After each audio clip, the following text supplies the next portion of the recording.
대단히 감사합니다. 지금 우리 렘넌트 가운데에 부모님들이 굉장히 걱정하는 경우가 있습니다. 초등학교까지는 교회 그렇게 잘 다니던 애가 중학교 들어가더니 자꾸 교회를 잘 안 가려고 그러고 또 교회도 잘 안 가고 자꾸 신앙생활이 떨어지는 어떻게 하면 좋겠느냐. 또 어떤 경우에는 제가 중고등학교까지는 그렇게 교회에 열심히 잘 다니더만은 제가 대학을 가고 난 후에 애가 완전히 신앙이 떨어져서 요즘 교회도 잘 안 나오고 그렇습니다. 왜 그럴까요? 왜 아이들이 초등학교 때까지는 잘 다니다가 중학교 가고 난 이후부터 자꾸 신앙이 떨어질까요? 왜 대학에 들어가서 애들이 믿음이 떨어질까요? 잘 생각해 보셔야 됩니다. 사실 그 아이가 어릴 때는 부모의 성화에 의해서 할 수 없이 교회 간 거예요. 초등학교 때는 부모 말을 거역하게 되면 많은 자기에게 어려움이 온다는 걸 알잖아요. 그리고 잔소리는 하지 안 갈 수가 없는 거예요. 그러나 얘가 이제 머리가 좀 굵어지고 커지니까 이제는 거기에 대해서 이제 반항을 하고, 특히 대학 정도 들어가게 되면 이제는 뭐 다 컸는데 부모가 어떻게 할 수가 없는 장애까지 오게 됩니다. 문제는 뭐냐면 이 렘넌트가 왜 그 믿음이 떨어질까? 사실 그 렘넌트에게는 심각한 문제가 있는 거죠. 신앙생활하면서 오는 신앙의 걸림돌에 걸린 거예요. 그 문제를 해결하지 않으면은 아무리 해도 해결할 수가 없습니다. 성경에 나오는 일공의 렘넌트 같은 경우에는 얼마나 많은 걸림돌이 있었습니까? 그 대표적인 예로 요셉은 정말 어려운 일들이 많이 있었잖아요. 아주 어릴 때에 어머니가 가장 필요할 때에 어머니가 세상을 떠났고, 그리고 위에 있는 10명의 형들로부터 늘 왕따를 당하고, 그 형들이 요셉을 노예로 팔아버렸잖아요. 도저히 있을 수 없는 일이죠. 거기 가서 노예 생활하는데도 이제 주인에게 인정을 받고 또 일을 너무 잘하니까 이제부터 네 노예 하지 말고 우리 집에 이제 가정 총무, 뭐 그 집은 장관 집이니까 굉장한 거죠. 당시에 그 장관 집에는 사실 노예만 해도 수백 명이 있었어요. 그런 가운데에 이제 요셉 인정을 받아가지고 이제 노예가 아니고 그 가정을 모든 말하자면 일을 행정을 하는 그런 총무 일을 하게 되어졌는데 갑자기 또 누명을 쓰고 감옥에 들어갑니다. 아마 우리 렘넌트들이 요셉 같은 어려움을 계속 당한다면은 그 인생 포기할 겁니다. 완전히 무너질 겁니다. 아무리 생각해봐도 요셉은 잘못한 게 없잖아요. 요셉은 어릴 때부터 믿음이 좋았어요. 아버지도 인정했어요. 어릴 때 벌써 세계 복음화의 꿈도 꿨어요. 요셉이 개인적으로 잘못한 건 거의 없는데 왜 하나님이 이럽니까? 내가 하나님이 뭘 잘못했습니까? 신앙의 삶을 걸림돌에 들 수밖에 없는 거 아닙니까? 그럼에도 불구하고 요셉은 전혀 거기에 걸림돌을 전부 다 발판으로 삼았던 거예요. 우리 렘넌트들에게 이 비밀을 갖지 않으면은 인생살이 가운데 앞으로 가는 길에 많은 걸림돌이 있어요. 그 걸림돌을 세 가지로 정리하면은 사람의 걸림돌입니다. 인생 살다 보면은 사람으로 통해서 오는 시험들이 많이 있습니다. 특히 이제 사람들로 통해서 마음의 상처를 받고 시험이 드는 경우가 나와 전혀 상관이 없는 사람부터 오는 게 아니고 가장 가까운 사람부터 오는 거예요. 특히 우리 렘넌트 때는 누구로부터 상처를 제일 많이 받냐면 사실 부모예요. 특히 어머니죠. 잔소리 많이 하고, 그리고 엄청 렘넌트에 상처 주는 말을 쉽게 해버리잖아요. 이런 것 때문에 아이들이 굉장히 상처를 받게 되는 거예요. 신앙이 자랄 수가 없는 거예요.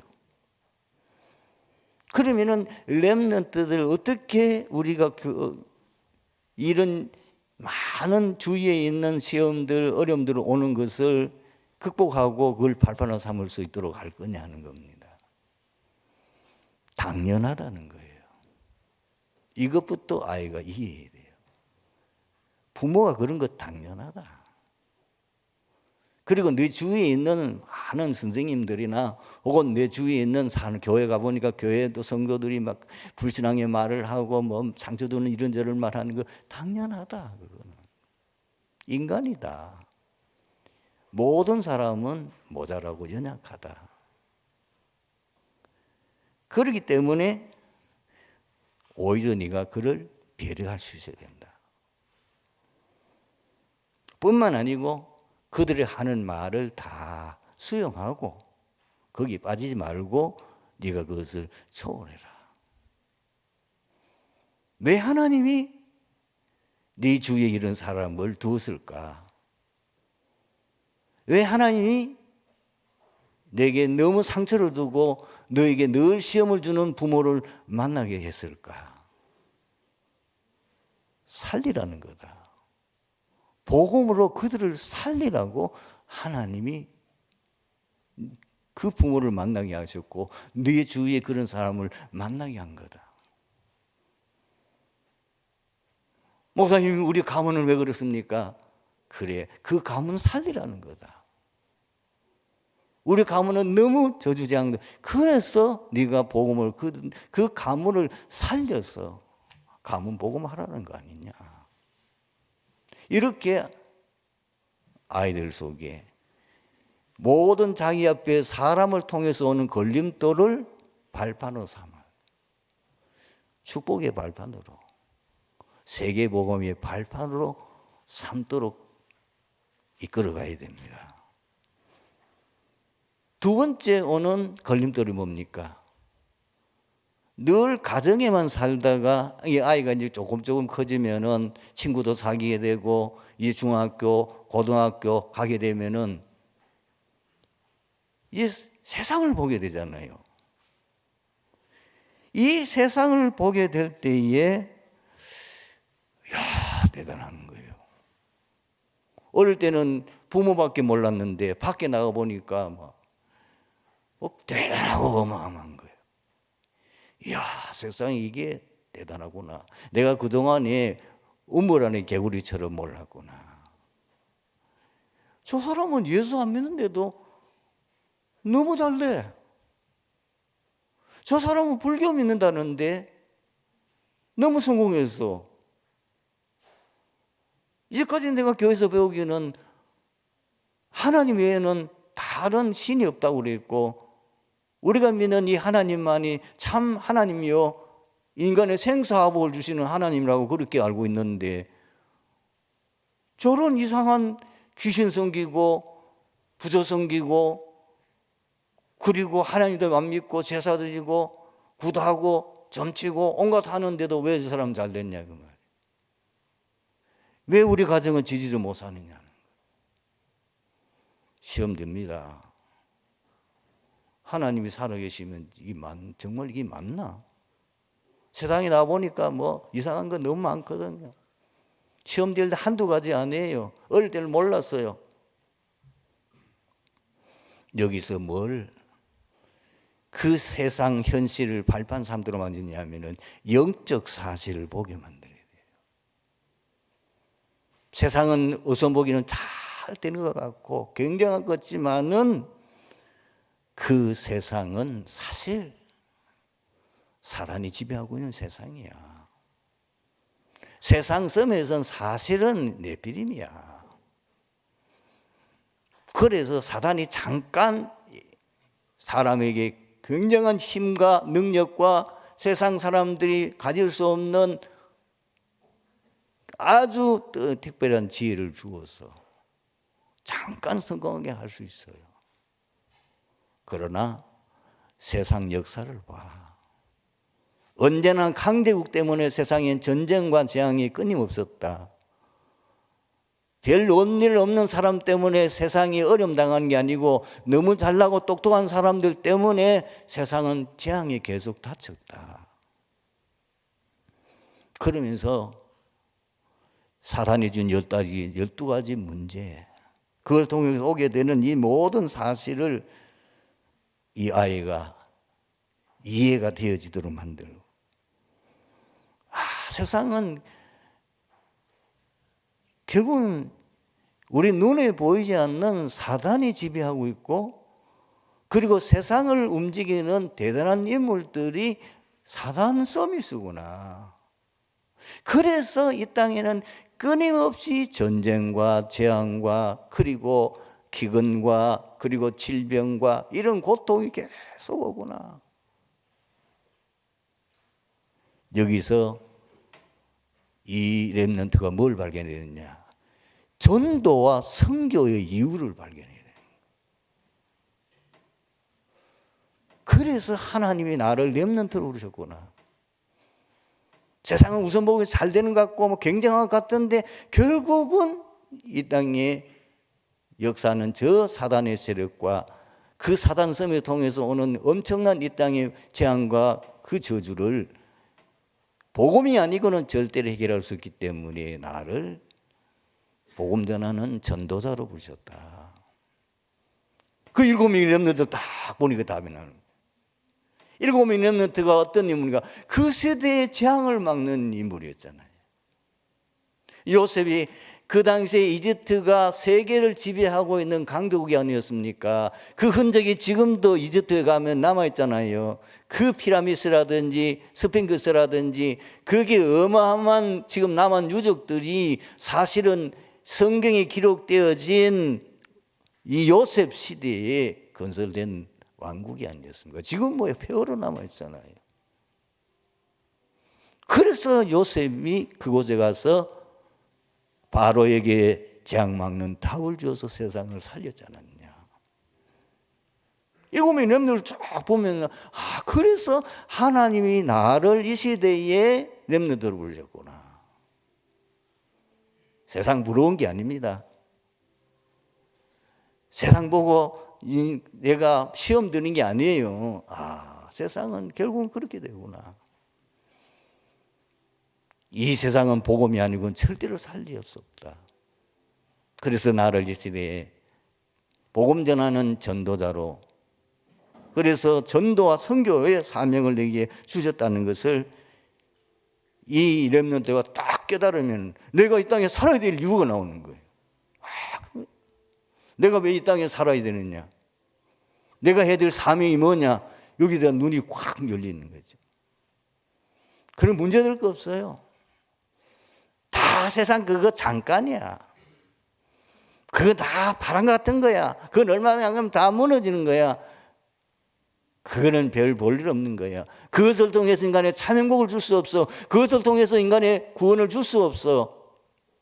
그것이 인간의 영생을 줄 수가 없어요. 과학 아무리 발전돼도 우리 인간의 저주 해결할 수 없어요. 우리 영생을 못 줍니다. 아무리 세상에 굉장한 부와 그리고 권력과 근원을 가지고 있다 하더라도 그것이 우리에게 참 행복을 줄 수 없어. 참 영생을 줄 수 없어.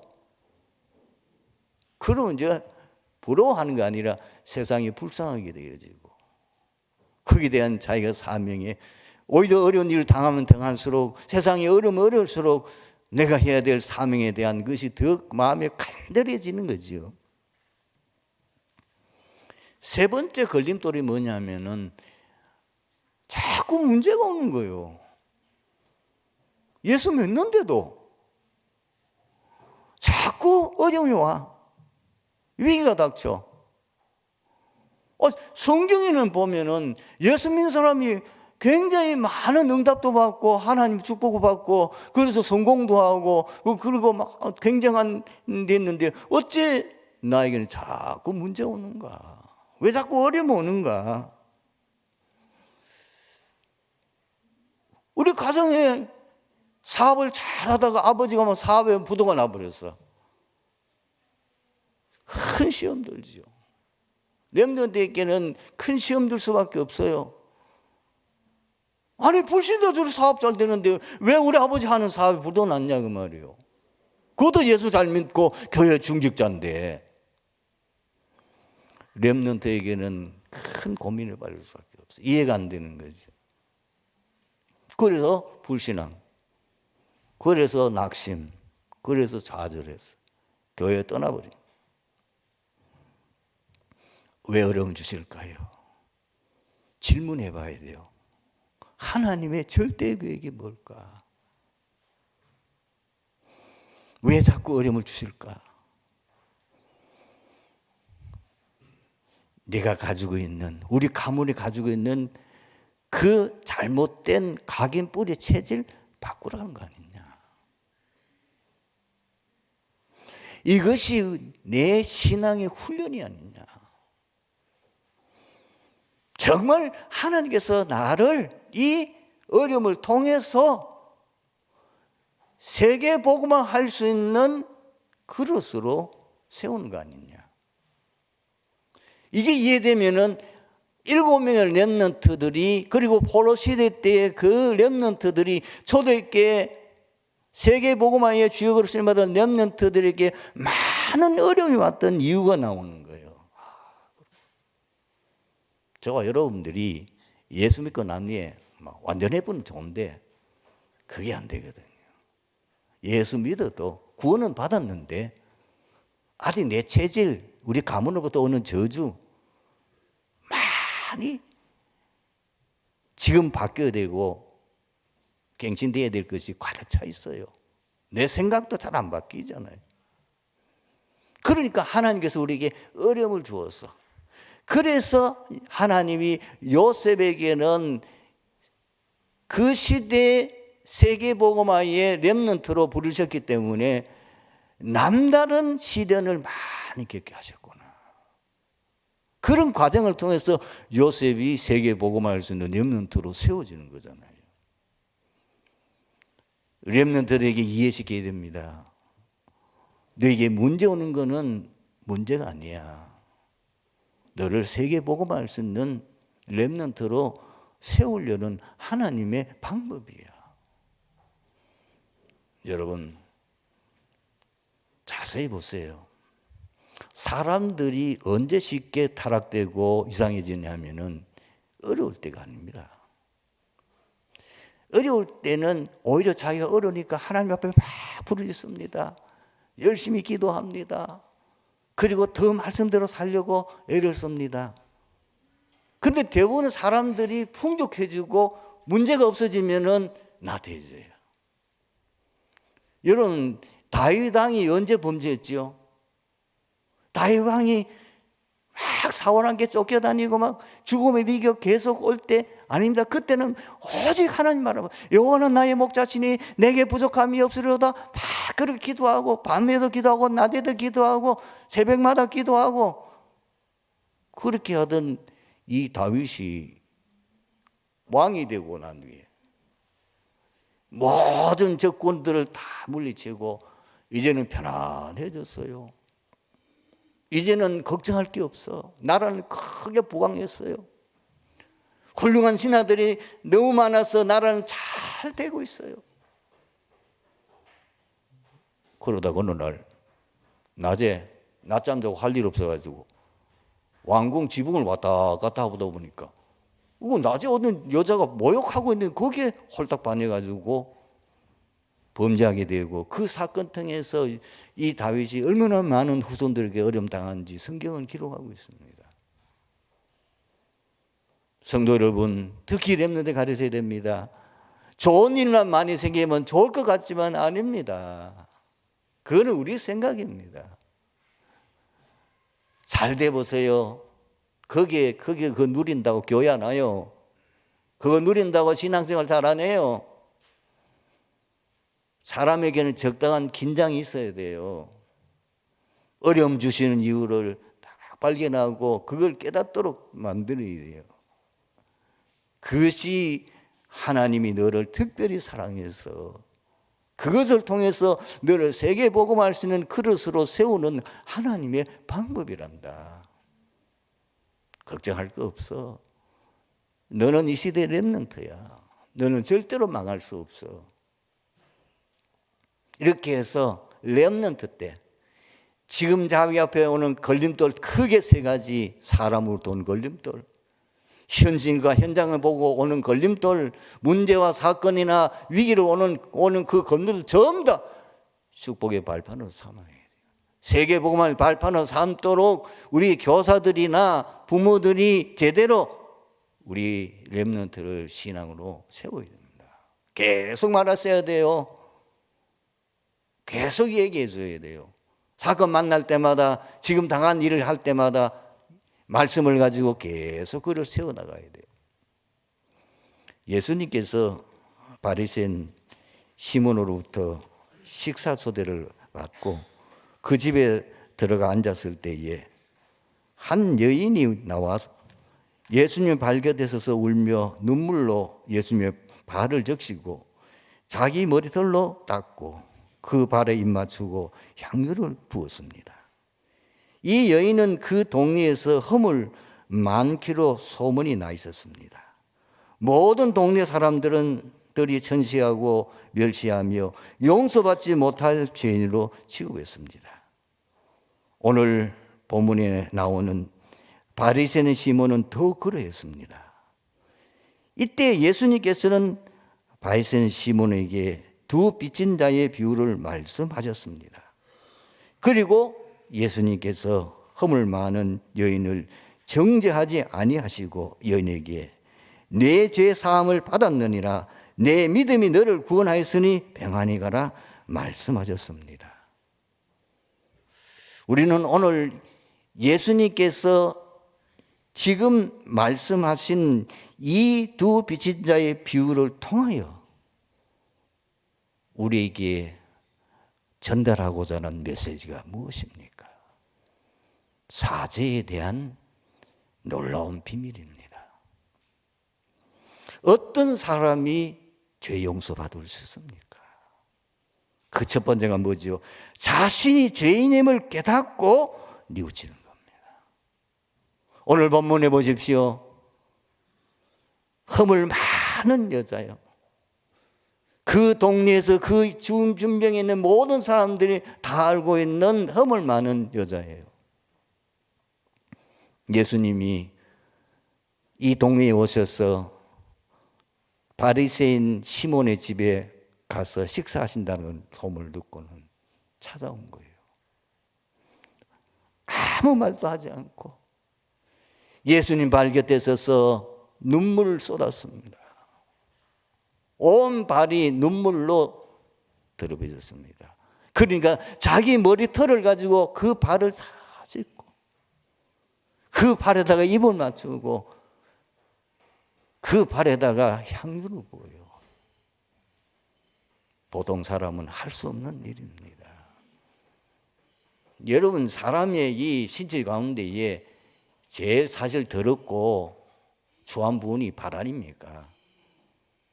더군다나 예수님도 사람이다 보니까 그 이스라엘 나라는 겨우 아주 더운 나라 아닙니까? 그 땀이 나지요. 그러니까 발에는 먼지 뭐 이런 거로 뒤범벅 되어 있을 겁니다. 거기에다 입 맞추고 거기에다 향유를 부은 여인. 우리는 생각해 봐야 됩니다. 자신이 얼마나 큰 죄인지를 알고 그 죄를 진실로 뉘우치는 거예요. 여러분, 누가복음 18장 9절에서 14절에 비유가 또 나오지요. 두 사람이 성전에 나와서 기도하는데 한 사람은 바리새인입니다. 이 바리새인들은 어떻게 기도한 줄 아십니까? 자기 의를 자랑하여 자기의 경건을 자랑했어요. 나는 하루에 2번씩, 난 일주일에 2번씩 금식 기도하고 11조도 드리고 나는 율법을 철저히 지킨 사람입니다. 그러면서 뭐라 그런가? 나는 저 세리와 같지도 않음을 감사합니다. 그런데요, 그게 성전에서 기도하는 세리는 감히 하늘 쳐다보지도 못하고 뭐라고 하면 하나님이여 불쌍히 여기소서 나는 죄인이었소이다. 그 뒤에 보면 예수님이 뭐라고 말씀하신 줄 압니까? 그 바리새인이 아니고 세리가 하나님 앞에 의롭다함을 받고 갔느니라. 베드로도 주님을 만나고 난 이후에 자신이 고백을 합니다. 주여 나를 떠나소서 나는 죄인이로소이다. 우리가 잘 아는 대로 베드로가 예수님이 잡히시기 전에 주님을 따르겠다고 말씀했을 때 예수님께서 말씀하시고 오늘 밤에 네가 나를 닭 울기 전에 3번 부인할 것이다. 그런데 절대로 그렇게 하지 않을 것이라고 말했는데 막상 예수님이 원수들의 손에 잡히고 신문을 받게 됐을 때에 베드로가 도망가다가 마음에 가책을 깨가지고 몰래 예수님 그 재판받는 거기에 뒤에 군중 가운데 섞여 있다가 발각이 됐어요. 그 베드로를 발각한 그 여인들이 거기에 있는 여정들이 당신이 바로 저 예수의 제자 아니냐? 아니라. 당신 말하는 거 보니까 틀림없다. 아니다. 이래가지고 슬금슬금 도망오는데 또 어떤 종이 내가 당신이 분명히 저 사람하고 같이 있는 거 봤다. 그러니까 얼마나 다급했던지 하나님 이름으로 저주하며 명사하여 나는 모른다고요. 그랬더니 어떤 저 밖에서 닭 오는 소리가 나는 거예요. 그래서 마태복음 26장 75절에 이렇게 기록되어 있습니다. 이에 베드로가 예수의 말씀이 닭 울기 전에 내가 3번 나를 부인하리라 하심이 생각나서 밖에 나가 심히 통곡하니라. 사도 바울도요, 자신이 죄인임을 철저하게 회개하고 고백했습니다. 위에 로마서 7장 24절입니다. 오라 나는 공고한 사람이로다. 이 사망의 몸에서 누가 나를 건져내랴. 그리고 디모데전서 1장 15절에 보면은 바울은 자기 자신을 뭐라고 말합니까? 미보다 모든 사람이 받을 만한 이 말이요. 그리스도 예수께서 죄인을 구원하시러 이 세상에 임하셨도다. 죄인 중에 나는 괴순이라. 아까도 언급한 것처럼 이 다윗이 왕입니다. 대단한 권력자입니다. 아무도 몰래 자기의 죄를 숨기기 위해서 표시 안 나게 정리했습니다. 그런데 하나님은 속일 수가 없는 거죠. 나단 선지자가 와서 다윗의 죄를 책망했습니다. 그때 다윗은 어떻게 합니까? 무릎을 꿇고 며칠 동안 울면서 통에 잡으겠습니다. 그리고 이사야서 6장 5절에 보면 하늘에 그 눈이 영안이 열려서 하늘 보좌가 있는 그것을 보고 난 뒤에 그의 고백입니다. 그때 내가 말하되 하로다 나여 망하게 되었도다. 나는 유술이 부정한 사람이요 나는 유술이 부정한 백성 중에 거주하면서 만군의 여호와이신 왕을 배웠음이라 하였더라. 어떤 사람이 죄 용서받을 수 있습니까?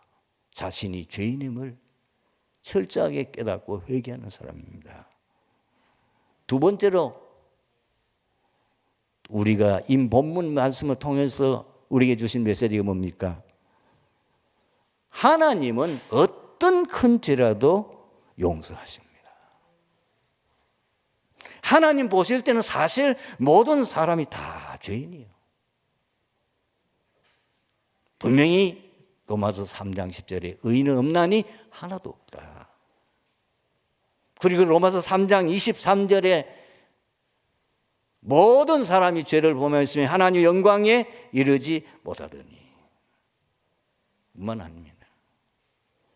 로마서 6장 23절에 죄의 삭은 사망이에요. 모든 사람들은 죄인이에요. 여기에 자유로울 사람은 한 사람도 없습니다. 그리고 그 죄값은 영원한 지옥 형벌을 받을 수밖에 없습니다. 그런데 이 죄를 누가 해결할 수 있습니까? 하나님만이 인간의 죄를 해결할 수 있습니다.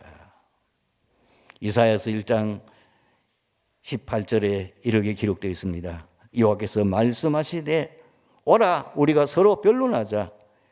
너희 죄가 주홍 같을지라도 누같이 희어질 것이요 진홍 같을지라도 양털같이 희게 되리라.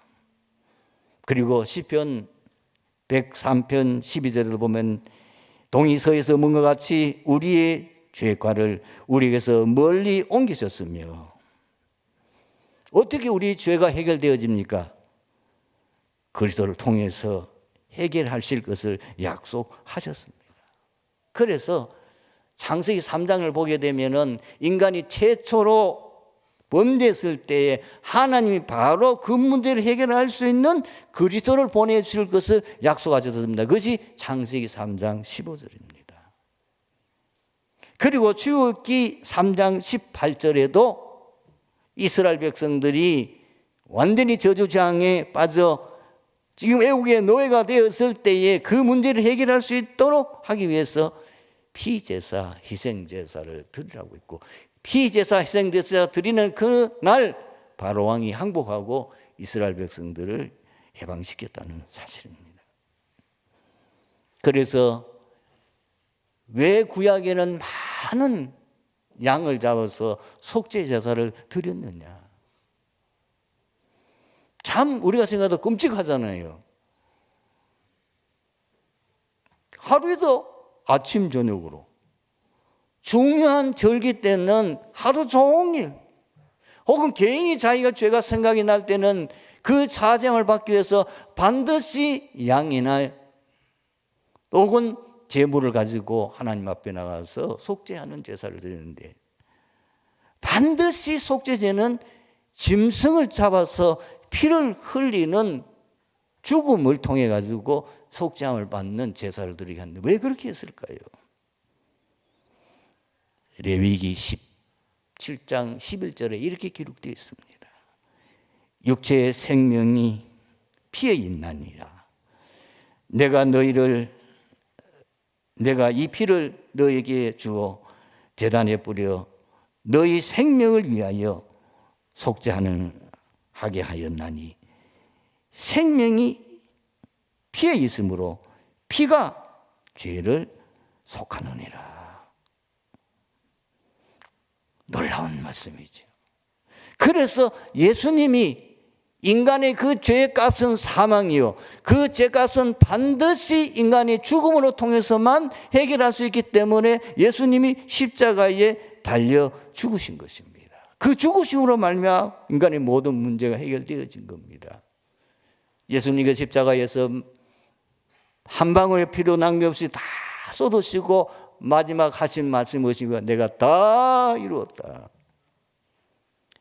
근데 마태복음 27장 51절에 보면 놀라운 증거가 나타났는데, 그 예루살렘 성전 지성소와 성소 사이에 있는 그 휘장이 위에서부터 아래로 찢어져서 둘이 되었어요. 그 휘장이 뭐냐면 지성소는 하나님이 계시는 것이고 성소는 인간이 머무는 것입니다. 거기 휘장이 말인데, 그것은 창세기 3장 사건으로 온 인간의 아무도 해결할 수 없는 그 원죄와 자범죄를 해결하기 위해서 예수님 십자가에 못 박혀 죽으시고 다 이루어도 말씀하신 후에 이제는 하나님 앞에 나갈 수 있는 길이 열렸다는 의미에서 그 휘장이 찢어져서 둘이 되어 하나님 앞에 나갈 수 있는 길이 열린 겁니다. 그래서 히브리서 9장 22절에 이렇게 기록되어 있습니다. 율법을 따라 거의 모든 물건이 피로서 정결하게 되나니 피 흘림이 없은즉 사함이 없느니라. 그러면 우리는, 죄인들은 어떻게 한 자세를 가져야 됩니까? 정말 우리가 어떤 죄라도 다 용서하시고 다 해결하시는 그 죄 문제 해결하기 위해서는 어떻게 되겠습니까? 진심으로 회개하는 거예요. 더 중요한 게 뭔지 아십니까? 우리 전향될 마음, 다시는 그 죄에 빠지지 않도록 우리가 구별된 생활을 하는 거예요. 요한복음 8장 11절을 보면은 가늠하다 어떤 여인이 잡혔어요. 예수님 앞에 붙잡혀 왔어요.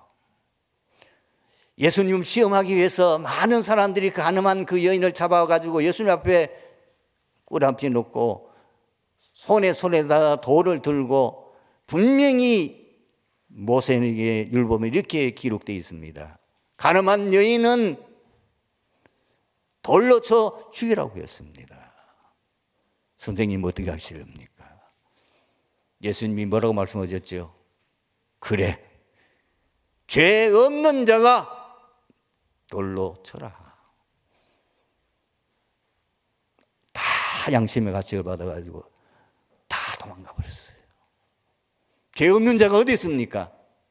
그 여인을 정죄할 자가 누가 있냐고 말이요. 예수님께서 말씀하셨습니다. 너를 정죄하던 자가 어디 있냐? 다 갔습니다. 나도 너를 정죄하지 않으면 다시는 가서 죄를 범하지 말라. 그래도 우리가 죄를 짓습니다. 어떻게 하면 좋겠습니까? 내가 예수 믿고 구원받은 하나님 자녀가 됐는데도 또 죄를 짓습니다. 어떻게 하면 되겠습니까? 그래서 요한일서 1장 9절에 만일 우리가 우리 죄를 자백하면 저는 미쁘시고 의로우사 우리 죄를 사하시며 우리를 모든 불의에서 깨끗하게 하실 것이요. 이미 예수님께서는 십자가에 달리셔서 우리의 모든 문제, 우리의 과거의 죄, 우리의 현재의 죄, 미래의 죄까지도 완전히 해결하셨어요. 그래 우리가 또 죄지면 그때마다 우리는 손발을 씻듯이 우리의 잘못을 회개하면 되는 겁니다. 세 번째, 오늘 본문에서 우리에게 주신 중요한 여기의 메시지가 무엇입니까? 많이 탕금 받은 사람이 더 사랑한다. 그렇죠. 하나님의 은혜를 많이 받은 사람일수록 그 받은 은혜를 잊지 못하는 거 아닙니까? 그래서 항상 감사할 수밖에 없어요. 그것은 뭐 사실인지는 모르겠습니다만은 베드로는 닭 올 때마다 회개했다는 겁니까? 왜? 자기는 도저히 용서받을 수 없고, 그리고 자기는 사도의 자격도 안 되는데 예수님의 은혜로 닭 올 때마다 그때 생각났어. 회개했다는. 그리고 많은 우리가 탕감을 받은 사람들은 어떻습니까? 그 빚진 자의 심령을 가지고 살 수밖에 없어요. 내가 이렇게 하나님의 큰 은혜를 받고 내가 이렇게 큰 축복을 받았으니 내가 어떻게 해야 되겠냐. 그리고 보답하는 삶은 살 수밖에 없는 거지요. 그래서 사랑으로 헌신할 마음이 충만해지는 겁니다. 우리가 잘 안 대로 사도 바울은 과거에 예수를 피가하던 데 제일 앞장섰던 사람이에요. 스데반의 돌에 맞아 순교할 때 그때 증인을 썼던 사람이요. 그 외에도 못된 짓을 너무너무 많이 했던 사람이요. 그런데 그가 하나님의 특별한 긍휼함을 입고 다메섹 도상으로 가다가 보아하신 주님이 직접 나타나셔서 그를 회개시켰고, 그를 어떻게 했습니까? 최고의 전도자로 세우셨습니다.